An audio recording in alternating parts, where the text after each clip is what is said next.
بسم اللہ الرحمن الرحیم۔ السلام علیکم ورحمۃ اللہ وبرکاتہ۔ اللہ کے فضل سے، اللہ کی توفیق کے ساتھ الحمدللہ ہم نے سورۃ الفاتحہ کی آیت نمبر 1 پر 6 اسباق مکمل کر لیے۔ ان 6 اسباق میں آیت نمبر 1 کو کیسے پڑھنا ہے اور اس پر جو تجویدی قوانین جاری ہوتے ہیں ان کا اجرا کیسے کرنا ہے، یہ ہم نے پڑھا۔ آج 7 نمبر سبق میں رموز اوقاف کی علامتوں، لا اور گول دائرہ کی وضاحت پڑھیں گے، اور اس کے ساتھ ساتھ یہاں پر وصل کیسے کریں گے، اس وصل کو کیا کہیں گے، اگر یہاں پر ٹھہرتے ہیں تو وہ ٹھہرنا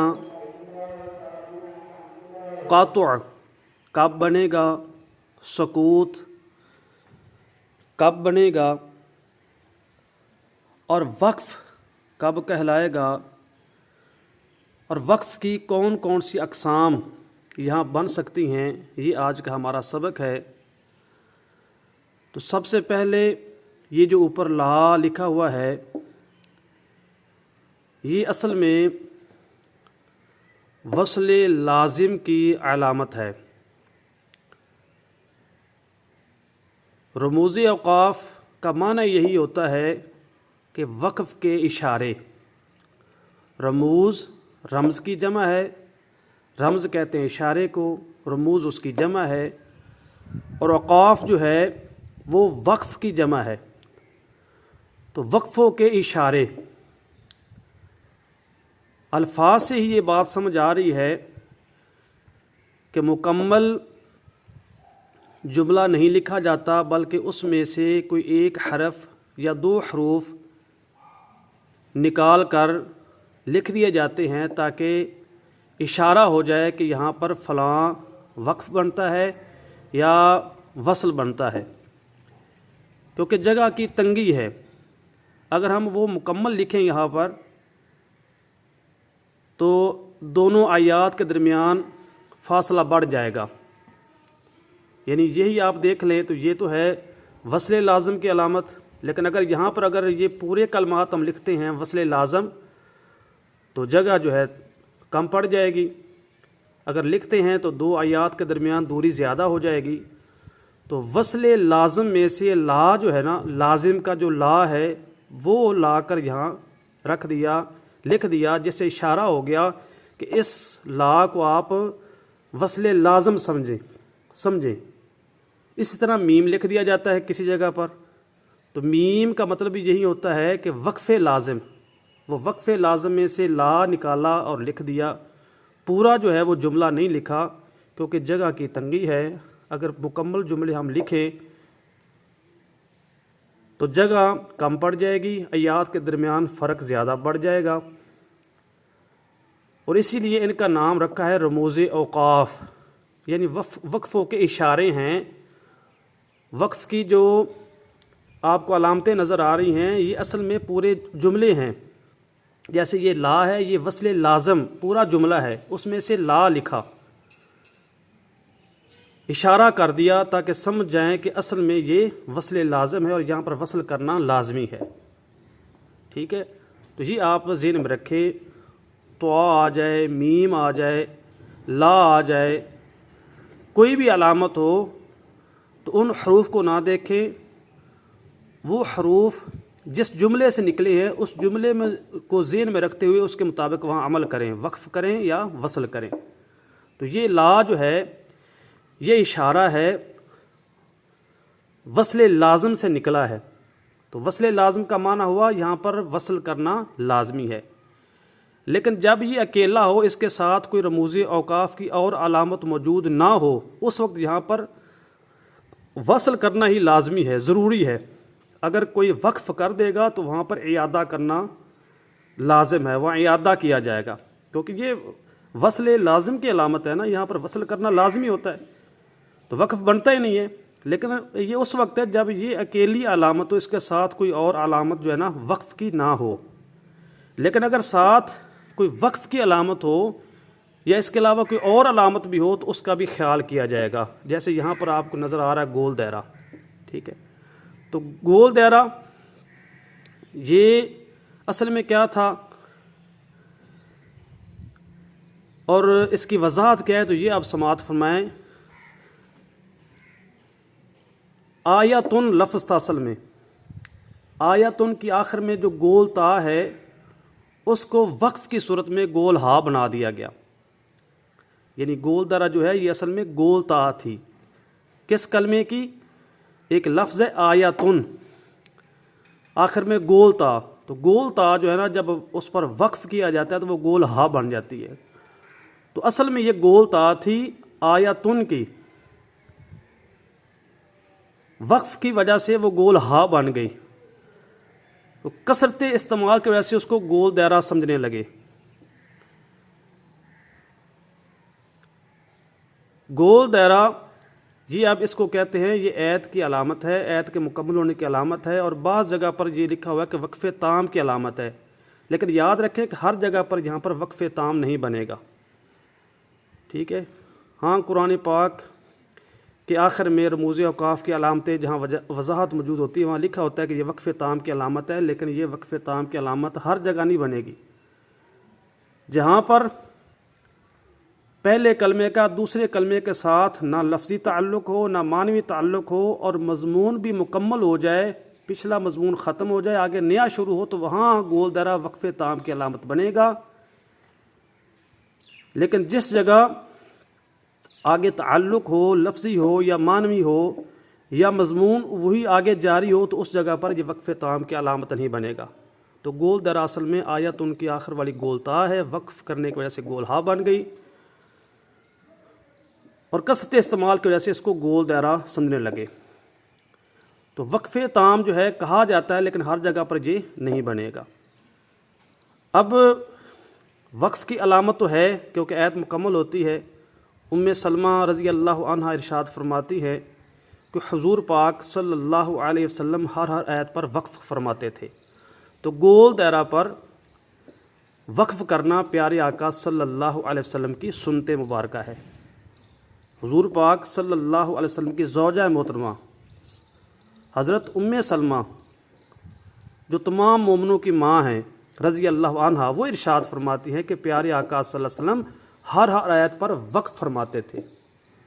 یہ مشکات المصابیح کی یہ حدیث مبارکہ ہے، تو لہٰذا ہر آیت پر وقف کرنا یہ سنت رسول ہے۔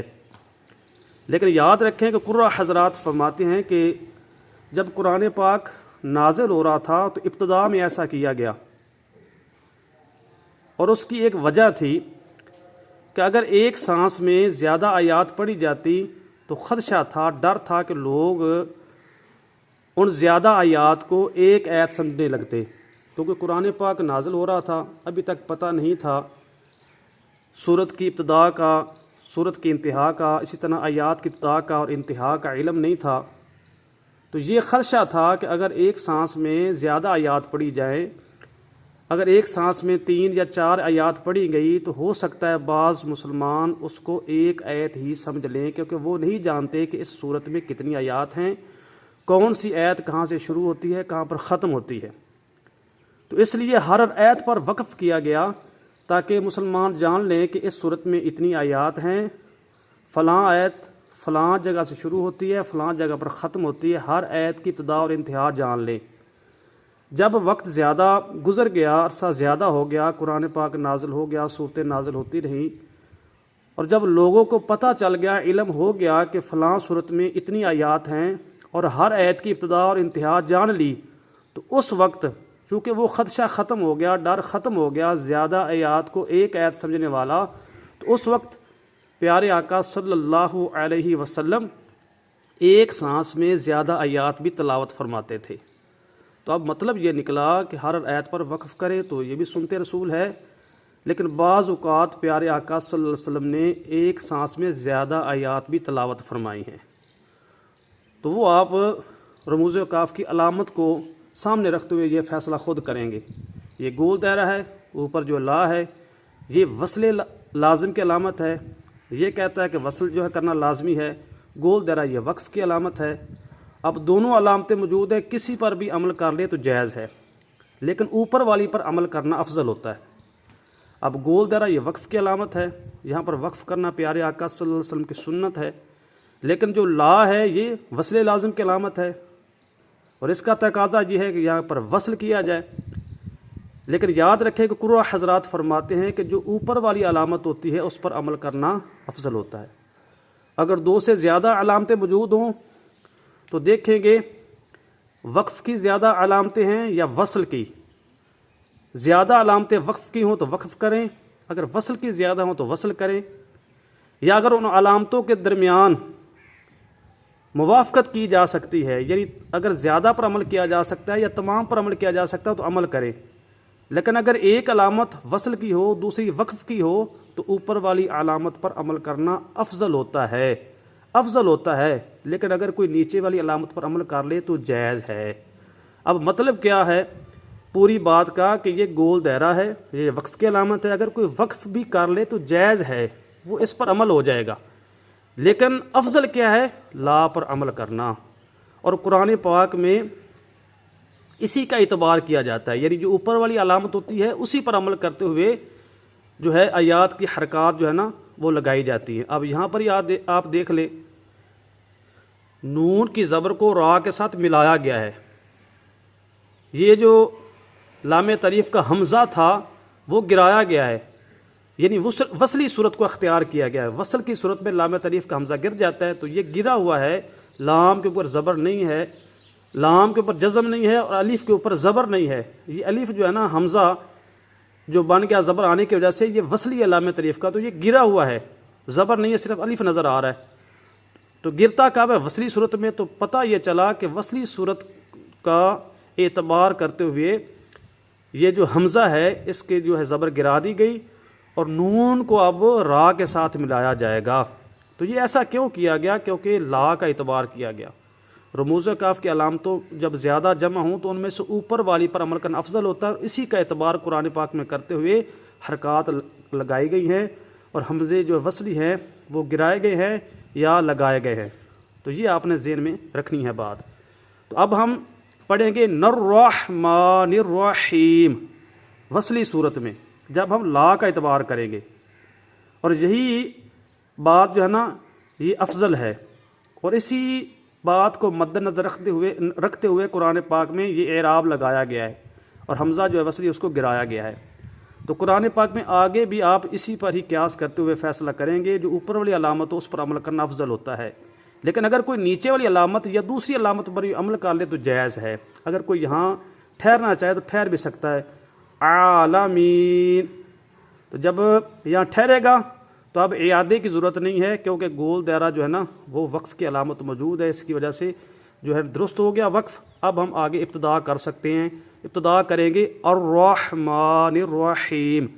وہ جو حمزہ وصلی ہے وہ دوبارہ آ جائے گا، کیونکہ اس کی تعریف بھی یہی ہے کہ حمزہ جو وصلی ہوتا ہے وصل کے وقت جو گر جاتا ہے لیکن ابتدا کے وقت پڑا جاتا ہے۔ جب ہم یہاں سے ابتدا کریں گے، اور اس ابتدا کو ابتداء اصطلاحی کہیں گے، کیونکہ یہاں پر ہم نے وقف کیا ہے، تو وقف کرنے کے بعد جو شروع کیا جاتا ہے تلاوت کے دوران جو آغاز کیا جاتا ہے اس کو ابتداء اصطلاحی کہتے ہیں۔ تو ابتدا کے وقت حمزہ جو ہے وہ پڑھا جائے گا، تو ہم پڑھیں گے الرحمن الرحیم جب وقف کریں گے۔ تو ہاں یہاں پر اگر آپ سکوت کرتے ہیں یا قطعن کرتے ہیں تو اس کے بعد اگر آپ یہاں سے شروع کریں گے تو وہ ابتدا کرنا تو درست ہے، لیکن اس ابتدا کو ابتدائے حقیقی کہیں گے، اس کو ابتدائے اصطلاحی نہیں کہیں گے۔ تو تمام چیزیں میں نے الحمدللہ آپ کو سمجھا دی ہیں۔ تو گول دائرے کا خیال کرتے ہوئے وقف کرنا بھی جائز ہے، ٹھہرنا بھی جائز ہے، لیکن اوپر والی علامت پر عمل کرنا زیادہ افضل ہے، اور اسی کا اعتبار کرتے ہوئے اسی کو مد نظر رکھتے ہوئے قرآن پاک میں اعراب لگائے گئے ہیں، اور یہ آپ دیکھ سکتے ہیں کہ حمزہ وصلی کو یہاں پر گرایا گیا ہے۔ تو جو یہاں وصل کیا جائے گا اس وصل کو وصل اصطلاحی کہیں گے، یہ بھی ذہن میں رہے۔ وصلاً پڑھنا کیسے ہے؟ عالمین الرحمن الرحیم، اور اس وصل کو وصل اصطلاحی کہیں گے، جب ایک کلمے کا دوسرے کلمے کے ساتھ وصل کیا جاتا ہے، یعنی بغیر آواز ختم کیے، بغیر سانس ختم کیے جو ایک کلمے کو دوسرے کلمے کے ساتھ ملا کر پڑھا جاتا ہے تو اس کو وصل اصطلاحی کہتے ہیں، تو یہ وصل اصطلاحی بنے گا، ٹھیک ہے۔ تو وصل کا نام بھی آپ نے یاد رکھنا ہے، اور وصلی صورت جو ہے نا وہ کیسے پڑھا جائے گا اس کو، یہ بھی آپ نے ذہن میں رکھنا ہے۔ تو یہ آج کا ہمارا سبق تھا۔ جزاک اللہ۔